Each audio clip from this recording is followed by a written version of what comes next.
ଅନେକ ଦିନରୁ ଝିଅଟି ଲକ୍ଷ୍ୟ କରି ଆସୁଛି ତାର ମା ବୋହୂର ସବୁ କଥାରେ ଧ୍ୟାନ ଦେଉଛନ୍ତି।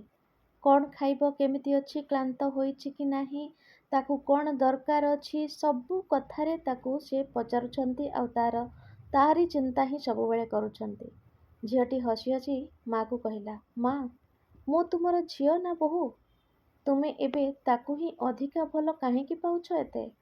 ମା ଟିକିଏ ଚୁପ୍ ରହିଲେ। ପରେ ଝିଅର ହାତ ଧରି କହିଲେ, ତୁ ମୋ ଗର୍ଭରୁ ଜନ୍ମ ନେଇଛୁ। ତୋର ମନର ପ୍ରତ୍ୟେକ କଥା ତୁ ନ କହିଲେ ବି ମୁଁ ବୁଝିପାରେ। କିନ୍ତୁ ସେ ଝିଅଟି ନିଜ ଘର ଛାଡ଼ି ଆମ ଘରକୁ ଆସିଛି।